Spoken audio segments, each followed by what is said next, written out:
Hello दोस्तों, कैसे हैं आप लोग। मैं हूं आपका होस्ट, मेरा नाम दानिश है और आप देख रहे हैं मेरा YouTube channel the creative crew. तो दोस्तों, आज मैं जिस मूवी के बारे में बात करने वाला हूं उसका नाम है दे विल किल यू। निहायत ही मज़ेदार मूवी है, बहुत ही मज़ेदार मूवी है। और अगर इसकी थीम की बात की जाए तो ये कहानी दो बहनों के गिर्द घूमती है, जिसमें से एक छोटी बहन है जो एक होटल में जॉब के लिए जाती है और दूसरी बहन उसे ढूंढने के लिए वहां पर जाती है। और जब वो वहां पर जाती है तो उसे पता चलता है कि ये होटल तो एक ऐसा ट्रैप है, एक ऐसी जगह है जिसे 100 साल पहले लोगों को फंसाने के लिए बनाया गया था। इस होटल में से बाहर तो बिल्कुल नहीं आया जा सकता। और यहाँ पर 3 किस्म का स्टाफ है, जिसमें सबसे छोटा स्टाफ जो है वो है मेड्स, जो कि साफ सफाई का काम करती हैं। उसके बाद आता है जो ओनर से ज़्यादा करीब स्टाफ है वो, और उसके बाद है सबसे ऊपर का स्टाफ जो सुपीरियर्स हैं, और वो ऐसे लोग हैं कि जो उनको मारा भी जाए तो वो मरते नहीं हैं। अगर होटल की बात कर ली जाए तो यहाँ पर ऐसे कमरे हैं, ऐसे ट्रैप्स हैं, ऐसी चीज़ें हैं, ऐसे बेसमेंट है, हर खुफिया रास्ते हैं और दीवारों के पीछे जो है वो छुपने की जगह है। और ये आप ये इमेजिन करें कि हर दीवार के पीछे से गुजरा जा सकता है, दीवारों के दरमियान में गैप्स हैं और कुल मिलाकर एक ऐसा डेथ ट्रैप है जिससे कोई भी बाहर नहीं आ सकता। लेकिन यहाँ पर हम देखते हैं कि एक छोटी बहन है जिसको बचाने के लिए उसकी बड़ी बहन इस होटल में कदम रखती है। और आप ये इमेजिन करें कि आप किसी होटल के अंदर जाते हैं जॉब के लिए या किसी को बचाने के लिए, और उस होटल का स्टाफ जो है जाते ही कहता है कि कुंडी ला लो। तो ये वो वाला हिसाब है। और अब हम अपनी मूवी की कहानी स्टार्ट करते हैं। ओके, तो दोस्तों, अपनी मूवी के स्टार्ट में हम 2 बहनों को देखते हैं, जिसमें बड़ी बहन जो है उसका नाम एशिया रीव्स है और जो छोटी बहन है उसका नाम मारिया है। और ये दोनों किसी से बचकर भाग रही होती हैं। ये एक ग्रोसरी स्टोर में बना लेती हैं और कुछ देर बाद हमें पता चलता है कि यहाँ पर एक शख्स उन्हें ढूंढता हुआ उनके पीछे आ गया है। वो ग्रोसरी स्टोर के ओनर से उनके बारे में पूछता है। पीछे ये दोनों बहनें आपस में बहुत जज्बाती गुफ्तगू कर रही होती है, जिसमें बड़ी बहन छोटी को कहती है कि अब हम उस ट्रैप से निकल कर बाहर आ गए हैं, उस जगह से जिधर हम सारी ज़िंदगी गुलाम बन कर रहे हैं। अब हम उधर कभी वापस नहीं जाएंगे। और वो अपने किलाई पे बने हुए एक परिंदे को देखती है, जिसे देखने का मतलब ये है कि अब ये लोग कभी गुलाम नहीं बनेंगे, कभी इन्हें कोई कैद नहीं कर सकता। लेकिन वो शख्स जो इन्हें ढूंढने के लिए आया होता है वो यहाँ पर हमें पता चलता है कि वो इनका फादर है और वो इनको तलाश कर रहा है। यानी असल में ये बच्चियाँ जो हैं ये अपने ही घर में अपने ही फादर के साथ बहुत बुरी लाइफ गुजार रही थी। यानी इनका बचपन वगैरह बहुत मुश्किल से गुजरा है, काफ़ी सख्त हैं ये। और ये अब अपने फादर से डर कर भागती हैं, बचकर भागती हैं, जबकि वो जो है वो कोशिश कर रहा है कि वो किसी तरीके से छोटी बहन को पकड़ ले और बड़ी ने अगर जाना है तो चली जाए। तो लेकिन आसिया रीव्स अपनी छोटी बहन को बचाने के लिए पागलपन की हालत में गोली चलाती है अपने ही फादर के ऊपर और वो वहाँ पर गिर जाते हैं। जब पुलिस आती है तो ये खुद भी डर जाती है और अपनी छोटी बहन को भी छोड़कर वहाँ से भाग जाती है। ओके, तो दोस्तों, इसके बाद हम अपनी कहानी में उस होटल को देखते हैं और हम देखते हैं कि आसिया रीव्स जब इस होटल के दरवाजे पर दस्तक देती है तो यहाँ पर होटल की मालिक लिली आती है, जो कि एक ओल्ड वुमेन है। वो आसिया रीव्स से उसका नाम पूछती है, लेकिन यहाँ पर आसिया उसे अपना नाम इसाबेल बताती है। बहरहाल ये लोग होटल के अंदर चले जाते हैं। होटल के अंदर जाने के बाद लिली होटल के दरवाजे को लॉक कर देती है। तो दोस्तों, ये तकरीबन 100 साल पहले बनाया हुआ एक बहुत ही स्ट्रॉन्ग दरवाज़ा होता है, जिसे एक कार्ड की मदद से लॉक कर दिया जाता है। इसाबेल जब ये देखती है तो वो परेशान होती है और इस बारे में सवाल करे जाती है। उसे समझ नहीं आती कि होटल के दरवाजे को इस तरह क्यों लॉक कर दिया गया है, जबकि लिली उसे बताती है कि इसे लॉक करने की वजह यह है कि ये होटल 100 साल पहले बनाया गया था और ये जगह बिल्कुल वीरान होती थी और बहुत से लुटेरे इस दरवाजे को तोड़कर अंदर आ सकते थे, यहाँ पर चोरी कर सकते थे, इसलिए यहाँ पर ये इतना सिक्योरिटी वाला लॉक लगाया गया है। अब जो इसाबेल है, जो एशिया रीव्स है, वो यहाँ पर ही बहुत ज़्यादा मतलब तजस्सुस में पड़ जाती है कि ये किस किस्म की सिक्योरिटी है। लेकिन बहरहाल वो अपनी बहन को ढूंढने के लिए यहाँ पर आई है तो वो थोड़ा सा आगे चलती है। तो दोस्तों, होटल देखने में अंदर से बहुत शानदार होता है। यहाँ पे बहुत ज़्यादा स्टाफ होता है जो काम कर रहा होता है, साफ़ सफाई कर रहा होता है। तकरीबन हर कमरे में लोग बैठे इस वक्त खाना खा रहे होते हैं और साथ में साफ़ सफाई चल रही होती है। और अब एशिया को ले जाकर उसका रूम दिखाया जाता है। जैसे ही रूम का डोर ओपन करने लगते हैं तो वहाँ से कोई शख्स जो ऑलरेडी उस रूम के अंदर होता है वो वहाँ से बाहर निकलता है। जैसे कि दोस्तों वो यहाँ पर कुछ इंतज़ाम कर रहा हो। अब कौन सा इंतज़ाम हमें इस वक्त तो समझ नहीं आता, लेकिन जैसे ही इसाबेल रूम के अंदर एंटर होती है जो ओनर है लिली वो रूम को अच्छी तरह से चेक करती है, जबकि चेक तो इसाबेल को करना चाहिए था लेकिन लिली चेक करती है क्योंकि यहाँ से अभी अभी एक शख्स बाहर निकला है। ओके तो दोस्तों इस वक्त कुल मिला के स्टोरी ये है कि इसाबेल अपनी छोटी बहन को ढूंढने के लिए यहाँ पर आई है। छोटी बहन तकरीबन 10 साल पहले इस होटल के अंदर एंटर हुई थी लेकिन वो यहाँ से कभी भी बाहर नहीं निकली। तो अब इसाबेल उसे ढूंढने के लिए यहाँ पर आई है कि मेरी छोटी बहन है कहाँ पर, जिंदा भी है या नहीं। ओके तो इसाबेल अपने रूम के अंदर अपना सामान रखती है और फिर शावर लेने के लिए चली जाती है। लेकिन दोस्तों जैसे ही वो शावर ले रही होती है बाहर मिरर पर स्टीम की वजह से कुछ लिखा हुआ नजर आता है, दे विल किल यू। लेकिन इसाबेल जब बाहर आती है तो उस टाइम तक वो मिट चुका होता है। इसका मतलब है कि वो शख्स जो अभी रूम से बाहर निकला था वो शायद यही इंतजाम कर रहा था और वो इसाबेल को कुछ बताना चाहता था लेकिन वो समझ नहीं पाई और उसने मिस कर दिया है। ओके तो दोस्तों हम अपनी कहानी में आगे बढ़ते हैं। इसाबेल वापस आती है, अपने सामान को चेक करती है लेकिन उसे ऐसा महसूस होता है कि दीवार की दूसरी तरफ से उसे कोई देख रहा है। यहाँ पर एक विंड पाइप है। इसाबेल को ऐसा लगता है जैसे कोई शख्स इस विंड पाइप के थ्रू उसे देख रहा है, लेकिन वो जैसे ही आगे बढ़ती है उसे देखने के लिए उसकी आंखों की चमक देखकर इसाबेल घबरा कर नीचे गिर जाती है। लेकिन जब वो उठकर दोबारा वहाँ पर देखती है तो वहाँ पर कोई नहीं होता। जी हाँ दोस्तों, उसे अपने कमरे के बाहर से अब जोर से किसी के हंसने की आवाज़ आती है। जब वो बाहर निकल के इतने बड़े कॉरिडोर में देखती है तो वहाँ पर भी कोई नहीं होता। बिल्कुल इसी तरह से कि जैसे जो भी शख्स वहाँ पर था या जो भी हंस रहा था वो पलक झपकने में गायब हो गया। लेकिन दोस्तों इसी के साथ ही हमारी मेन कैरेक्टर इसाबेल के दिमाग की बत्ती तो जल गई है। जहाँ पर वो बहुत पुरसुकून थी लेकिन अब बैठकर वो अपने इर्द गिर्द देखने लग जाती है, यहाँ तक कि वो दरवाजे के हैंडल के नीचे चेयर फंसा देती है ताकि दरवाजा ओपन ना हो सके। लेकिन उस बेचारी को क्या पता यहाँ पर दरवाजे तो सिर्फ नाम के हैं।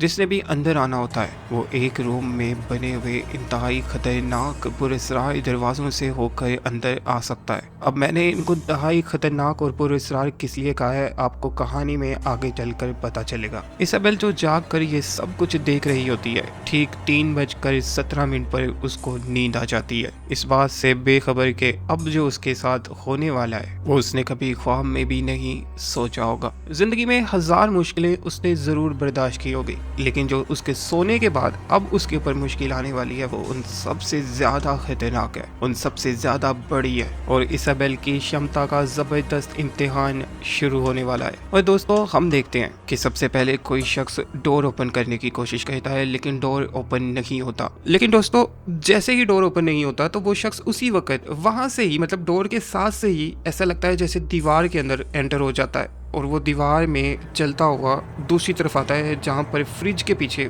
एक खुफिया रास्ता है और वो उस फ्रिज को पीछे करके वहाँ से बाहर निकलता है। और इसाबेल जो है वो इस वक्त बहुत मज़े के साथ सो रही है। वो शख्स बाहर निकलता है जिसका फेस हम देखते हैं तो वो बहुत ही खतरनाक पिग की शक्ल होती है और वो इसाबेल के पैर के पास आके उसके पैर को चाटने लग जाता है। इसके बाद वो इसाबेल के ऊपर चढ़ जाता है, यानी बेड के ऊपर चढ़ जाता है इसाबेल के ऊपर और इसाबेल के फेस के पास जाकर वो बड़ा सुकून लेता है, वहाँ पर बहुत सुकून।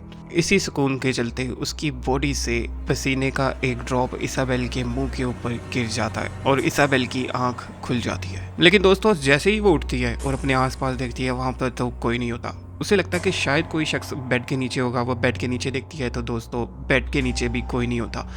लेकिन अब दोस्तों जैसे ही ऊपर उठकर वो ऑपोजिट डायरेक्शन में देख रही होती है तो हम देखते हैं कि उसके पीछे कोई शख्स जिसका फेस बिल्कुल पिग से मिलता जुलता है वो वहाँ पर खड़ा होता है और वो सीधा ही इसाबेल के मुंह के ऊपर क्लोरोफॉर्म से भरा हुआ रुमाल रख देता है। और यहाँ पर पहली दफ़ा हमें इसाबेल की क्षमता का, इसाबेल की ताकत का अंदाज़ा होता है। बजाय इसके कि वो शख्स इसाबेल को बहुत आसानी से काबू कर पाता, इसाबेल बहुत ज़्यादा स्ट्रगल करती है और बिल आखिर बजाय इसके कि इसाबेल बेहोश होती, इसाबेल उस शख्स को ही न्यूट्रलाइज कर देती है, मतलब उसका सर जोर से अलमारी के साथ मारती है और उसका गर्दन टूट जाती है और वो वहाँ पर मर जाता है। जी हाँ दोस्तों, वो यहाँ पर मर जाता है। और दोस्तों जैसे ही वो शख्स मरता है तो अब हम देखते हैं कि इस कमरे की मुख्तलिफ कोनों में, मुख्तलिफ दीवारों के पीछे बहुत से लोग खड़े इसाबेल की इस सारी स्ट्रगल को देख रहे होते हैं। उनको गुस्सा आ जाता है और वो बहुत तेजी के साथ दीवारों से बाहर निकलते हैं। जिनमें 3 मेल्स और 1 फीमेल होती है। इसाबेल के ऊपर कुछ तो क्लोरोफॉर्म का असर हो चुका है, इसलिए वो थोड़ी थोड़ी गनूदगी की हालत में चली जाती है और वो उनसे बचकर दूर जाने की कोशिश करती है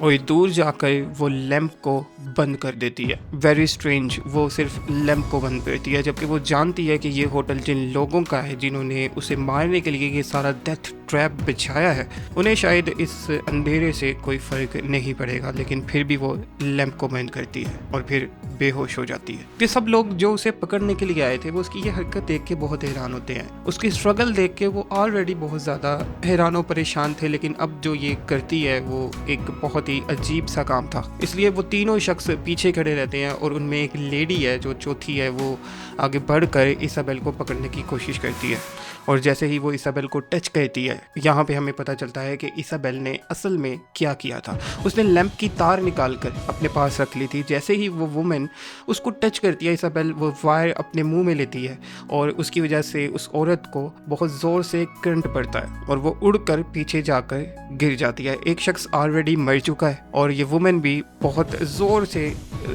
समझ लें कि एक धमाका होता है और ये उड़कर पीछे जाके गिरती है और ये भी न्यूट्रलाइज हो जाती है और फिर इसके बाद ये बेचारी बचने के लिए क्लोजेट में जाकर छुप जाती है। अब भी इसकी हरकत देख के बाकी जो तीनों बच्चे हैं वो बहुत ज़्यादा हैरान होते हैं। लेकिन यहाँ पर दोस्तों हम अपनी मूवी की सबसे अजीब बात जो देखते हैं कि जिस शख्स को इसाबेल ने न्यूट्रलाइज कर दिया था वो मर गया था, वो भी एकदम से उठकर बैठ जाता है और वो वुमेन भी उठकर बैठ जाती है। यहाँ पर एक्शन में थोड़ा सा फासला आता है। इसाबेल क्लोजेट के अंदर छुपी होती है और ये सब लोग अब उसके सामने, क्लोजेट के सामने आकर खड़े हो जाते हैं, जिन्होंने अपने हाथों में स्टिक्स उठाई होती हैं इसाबेल को मारने के लिए। और जैसे ही एक शख्स क्लोजेट को ओपन करता है, इसाबेल जिसने क्लोजेट के अंदर अपने हथियार रखे हुए थे, जी हाँ, वो भी पूरी तैयारी के साथ यहाँ पर आई थी, वो गन से फायर करती है और वो शख्स उड़कर दीवार के साथ जाकर लगता है। इसके बाद यहाँ पर दोस्तों घमसान की लड़ाई शुरू हो जाती है। इसाबेल एक के बाद एक को तलवार से मारती जाती है, काटती जाती है, किसी का पैर काट देती है, किसी की गर्दन काट देती है, किसी को बुलेट से मारती है, तकरीबन सबको काट देती है, उड़ा देती है और खुद का भी बहुत बुरा हाल हो जाता है। और लास्ट में वो उस वुमेन को मार कर ट्राउजर पहन कर बाहर निकलती है, ये समझते हुए कि अब उसकी मुश्किल कुछ तो कम हो गई होगी। लेकिन जैसे ही वो बाहर जाती है, एक शख्स जिसे सबसे पहले उसने न्यूट्रलाइज किया था, फिर उसको मारा था, वो फिर दोबारा उठ खड़ा होता है और इस बार वो इसाबेल को पकड़ लेता है। इसाबेल एक बार फिर उसको मारती है और सामने इस होटल की ऑनर लिली खड़ी अब ये सब कुछ देख लेती है और इन दोनों के दरमियान में मुकालमा यानी बातचीत शुरू होती है और लिली इसाबेल से सिर्फ एक ही सवाल करती है, तुम कौन हो? और अब दोस्तों इसाबेल उसे अपने बारे में सब कुछ बताती है। वो ऊंची आवाज में कहती है कि मेरा नाम आसिया रीव्स है और मैं मारिया की बड़ी बहन हूँ, मैं उसे ढूंढने के लिए यहाँ पर आई हूँ। वो अपने बारे में सब कुछ बताती है कि किस तरह वो घर से भागे थे, अपने फादर पर गोली चलाई और फिर वो पकड़ी गई थी। 10 साल उसने जेल में गुजारे, जहाँ पर उसने लड़ने के बहुत अच्छे तरीके सीखे, यानी जेल के माहौल ने उसे इस तरह से ढाल दिया था कि अब इन लोगों के लिए उसे पकड़ पाना एक बहुत बड़ा टास्क था। और अब वो 10 साल बाद अपनी बहन मारिया को ढूंढने के लिए इस होटल में आई है। ये सब कुछ बताने के बाद, ये सारा मुकालमा होने के बाद, अब लिली उसे इस होटल का सच बताती है।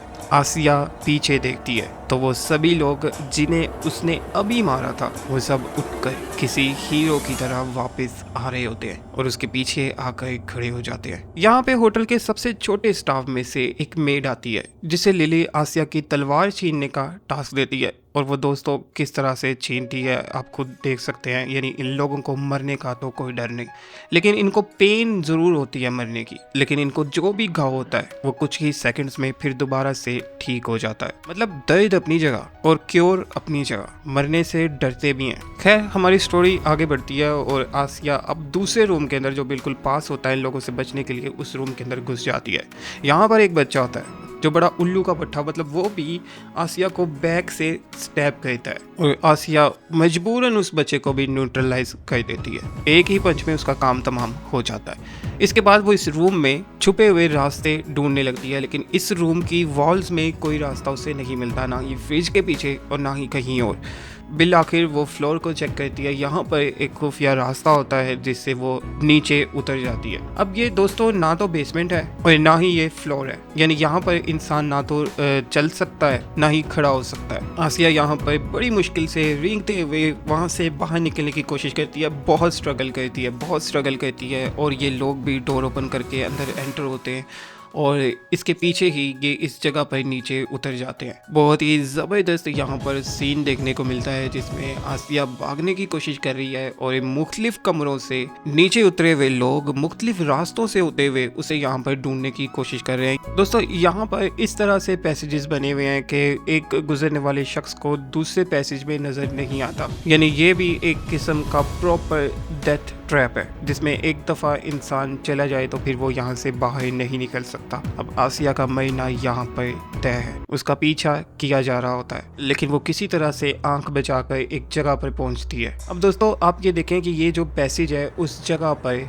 इस तरह से होता है कि वहाँ पर खड़ा हुआ जा सकता है और वो एक रूम की वॉल के अंदर चली जाती है। यहाँ पर वो सबकी बातें सुनती है लेकिन उससे ये गलती होती है कि वो जब बुक्स को पीछे करती है देखने के लिए कि कौन वहाँ पर बातें कर रहा है तो आसिया की लोकेशन सबको पता चल जाती है। वो उस खुफिया बुक शेल्फ को पीछे करते हैं तो सामने आसिया खड़ी होती है और उसे यहाँ पर देखते ही वो दीवार के अंदर ही तलवार से वार करने लग जाते हैं। एक वार आसिया के हाथ पर लगता है उसे तकलीफ में देखकर। अब ये लोग बुक शेल्फ को दोबारा पीछे करते हैं और वॉल के अंदर एंटर हो जाते हैं लेकिन यहाँ पे आसिया बहुत बहादुरी दिखाती है और अपने हाथ को काट कर वो दोबारा से नीचे जंप लगा देती है और अब इस बार लेडी बिल्कुल उसके पीछे पीछे उसे फॉलो करने लग जाती है और एक दो दफा वो उसे पकड़ भी लेती है। यानी यहाँ पर बहुत ही ज्यादा टेंस सीन है और एंड पर आसिया पहले तो उसे स्क्रू ड्राइवर से मारती है, यानी वो औरत एक दफा फिर मर जाती है। आसिया अभी पीछे मुड़ती है, चलने ही लगती है कि वो औरत फिर से जिंदा हो जाती है और वो फिर उसको पकड़ लेती है। इस बार तो वो उसके ऊपर चढ़ जाती है और बस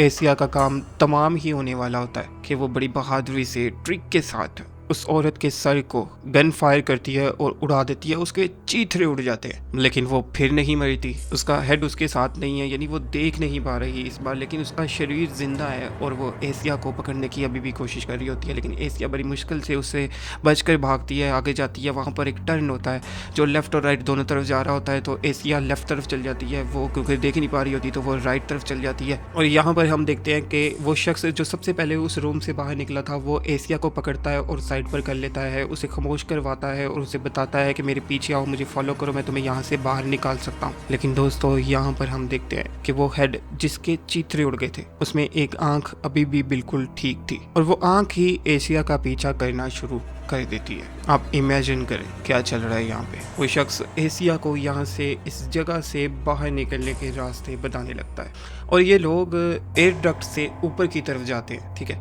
जबकि वो आंख भी इनके पीछे ही ऊपर किसी न किसी तरीके इनको फॉलो करती हुई इनके पीछे जाती रहती है। वो शख्स जैसे ही आसिया को ऊपर लेके जा रहा होता है हम देखते हैं कि ये होटल में सिर्फ कोई डेथ ट्रैप नहीं है, ये होटल सिर्फ लोगों को मारने का काम नहीं करता, यानी यहाँ पर मुख्तलिफ फ्लोर्स में मुख्तलिफ कांड चल रहे होते हैं।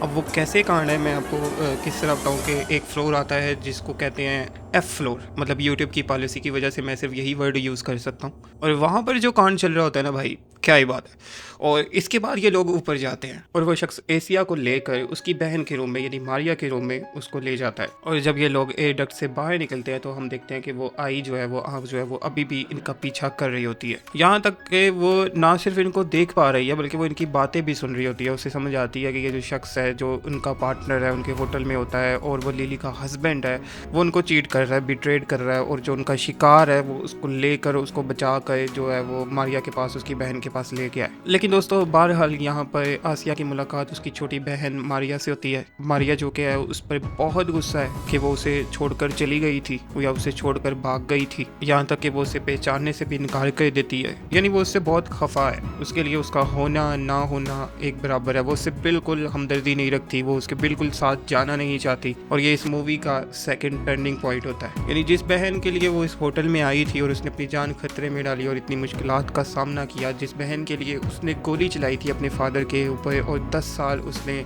जेल में मुशक्क़त की ज़िंदगी गुजारी, जहाँ पर लड़ाई झगड़े सब कुछ, और वहाँ पर उसने लड़ने का तरीका सीखा, बहुत मार खाई। वही छोटी बहन अब अपनी बड़ी बहन को बिल्कुल पहचानने से इनकार कर रही होती है, वो उसके साथ नहीं जाना चाहती। लेकिन दोस्तों यहाँ पर जो इसकी सबसे बड़ी वजह है वो अभी थोड़ी देर तक हमारे सामने आएगी कि वो इस तरह क्यों कर रही है। लेकिन दोस्तों यहाँ पर ये दोनों मिलकर एशिया को इस होटल का पूरा सच बताते हैं और अब हमें पता चलता है कि ये होटल इस तरह से क्यों है। असल में तकरीबन 100 साल पहले 1923 में ये होटल जब बनाया गया था तो इसके ओनर्स ने शैतान के साथ एक सौदा किया था कि वो उन्हें हमेशा जिंदा रखेगा और हर साल एक इनोसेंट की कुर्बानी ये लोग उसे देंगे। और मारिया उसे बताती है कि जब तुम चली गई थी मुझे छोड़कर तो मेरे फादर ने मुझे बेच दिया था और जहाँ मैं गई थी वहाँ के ओनर्स मुझसे बहुत गंदे काम करवाते थे, जिसकी वजह से मैं वहाँ से भाग आई और इस होटल के अंदर मैंने जॉब करने का फैसला किया। लेकिन दोस्तों यहाँ पर वो इसाबेल को आधा सच बताती है,